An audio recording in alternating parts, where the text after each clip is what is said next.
još jednom gospodinu Tomislavu, a kome i zašto ide u ruke ono najvrijednije kostansko priznanje, ovogodišnja Mila Gojsalić za očuvanje baštine i opstojnost našeg sveukupnog identiteta saznaćemo iz obrazloženja koje potpisuje organizacijski odbor Dana Mile Gojsalić.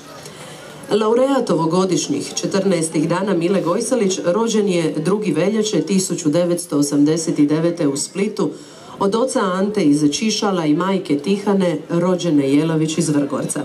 Djetinjstvo je proveo u Omišu gdje je uz školske počinio i prve nogometne korake. Treniranje nastavlja u omladinskom pogonu Hajduka, došavši ubrzo do praga prve momčadi.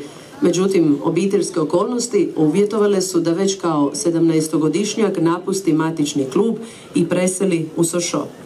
Nakon dvogodišnje epizode u Francuskoj kao nadareni ofenzivni vezni igrač, sreću je potražio na posudbi u belgijskom, i ispričavam se ako neću dobro pročitati, Rosselaru, no karijeru uskoro nastavlja u klub Brižu, u kojem je igrao dovoljno dobro da zapne za oko Dortmundskoj Borussiji, iz koje početkom 2013. seli u Wolfsburg. Nakon odličnih igara u Njemačkoj, krajem ljeta 2015.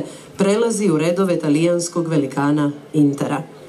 U reprezentaciji je debitirao u porazu Bilićevih vatrenih protiv Gruzije, no dobrim nastupom protiv Francuske potvrđuje svoj reprezentativni potencijal i postaje nezamjenjiv. Reprezentativnu eksploziju doživljava na svjetskom prvenstvu u Brazilu 2014. gdje sa 2 postignuta gola u 3 utakmice postaje jednim od naših najistaknutijih pojedinaca, što sjajnim igrama protiv Turske, Češke i Španjolske na netom završenom Euru u Francuskoj samo dodatno potvrđuje. Tako je već u 27. godini života sakupio čak 51 nastup u najdražem dresu i postigao 15 zgoditaka, čime je skrenuo na sebe pozornost europskih nogometnih velikana poput Chelsea, Reala, Uniteda, Barcelone i drugih. No, ako mu je njegovo nogometno umijeće te poljičko podrijetlo i priskrbilo pozornost i simpatije organizatora ove kulturne manifestacije, ono što je presudilo da se ovogodišnja Mile Gojsalić za očuvanje baštine i opstojnost identiteta dodijeli baš njemu, svakako je njegovo sportsko srce kojim pred očima svjetske nogometne javnosti na najčasniji mogući način izgara za svoju domovinu Hrvatsku. I zato je organizacijski odbor ove manifestacije u godini u kojoj još uvijek obilježavamo tisućljeće spomena imena Poljica bez imalo dvojbe jednoglasno odlučio da spomenutom čašću nagradi najboljeg poljičkog nogometaša svih vremena, vatrenu četvorku i naravno dragog čovjeka, gospodina Ivana Perišića.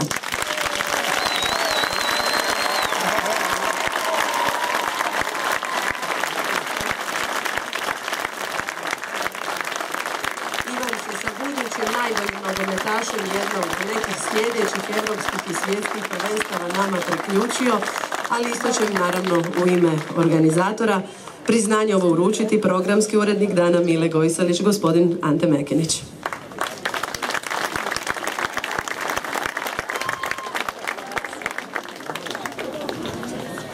Hvala vam lijepa i ja vas jednako srdačno pozdravljam.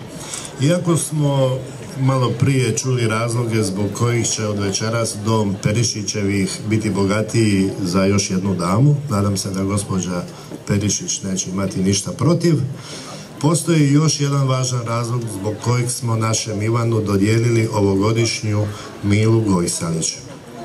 A to je naša želja da jednim dobrim primjerom pokažemo kako se voli i poštuje svoj zavičaj. Naime, za naše kulturno-umjetničko društvo i ovu manifestaciju, kao i za cijela Poljica, velika je stvar da jedna planetarno popularna osoba založi svoj autoritet za afirmaciju svoga zavičaja. I to je taj svijetao primjer našega Ivana, a lekcija se odnosi na naše najmlađe Poljičane, kojima je večeras mnogima i prvi, možda i zadnji put da čuju jednu poučnu priču o Poljicima. I zbog toga iznimno ove godine Milu Gojsalić našem laureatu dodijelit će netko drugi. A ko, saznaćete svaki trenutak. Ajmo, moji pomagači, di ste?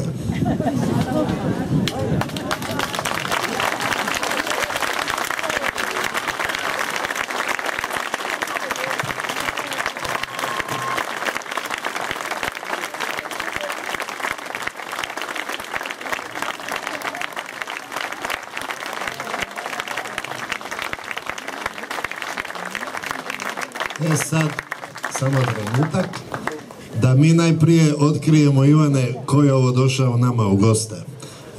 Ko ih je doveo? Evo ga. Neko ih je morao dovesti, ne smiju dica sama noću ići. Dakle, hoćete nam se predstaviti koga ste doveli? Znači, ja sam trener Mate Hrstić.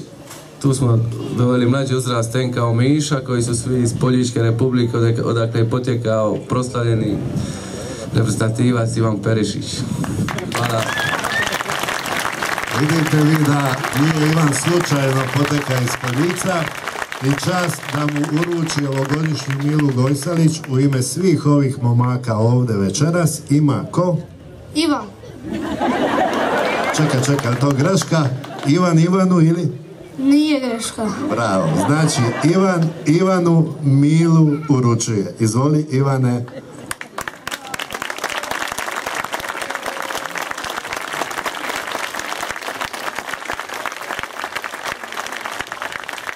Pridružujem se čestitkama. Zahvaljujem mojim malim pomagačima što su uručili ovo vrijedno priznanje našemu Ivanu. A sad Ivan ima riječ. Hvala lijepo.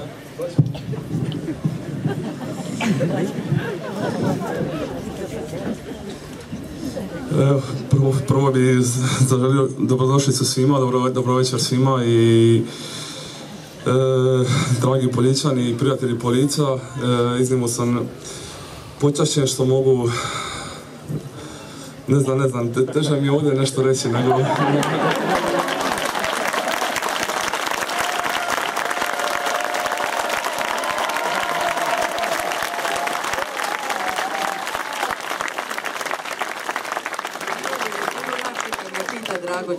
Zato ćemo ga mi upitati kako se osjeća ponovno u svojoj domovini. No, puno je manja trema na terenu nego kad se ovako nekako priča pred ovakvim ljudima, ali ovo je malo posebnija nagrada nego ove nagrade što sam prije dobivao, tako da će sigurno naći lijepo mjesto u mom kutku, u mojoj sobi za nagrade i hvala svima što ste došli u ovakvom broju i mogu samo još obećati da ću prezentirati Poljica i svoje selo i Hrvatsku na najbolji mogući način.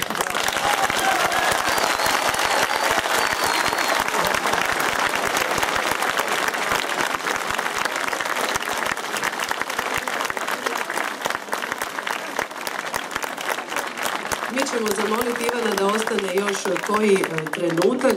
Naravno, nije ovo sve što će on večeras ponijeti doma.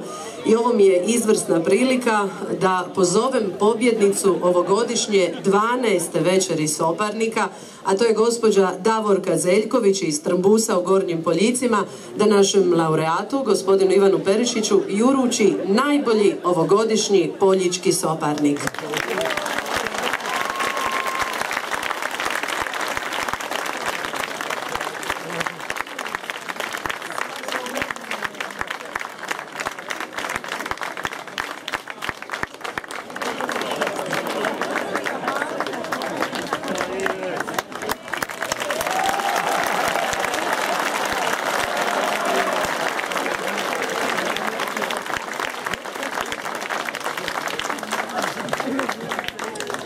Naravno, hvala i Ivanu, a isto tako i ovome malome Ivanu. Tako je. I hvala gospođi Davorki Zeljković, a mi nastavljamo dalje sa programom. Dakle, i Mila Gojsalić i najbolji poljički Soparnik odoše ove godine u ruke gospodinu Ivanu Perišiću, kojemu još jednom od srca čestitamo, dok je nama ovaj koncertni program nastaviti onako kako smo ga i započeli. Dakle, pjesmo.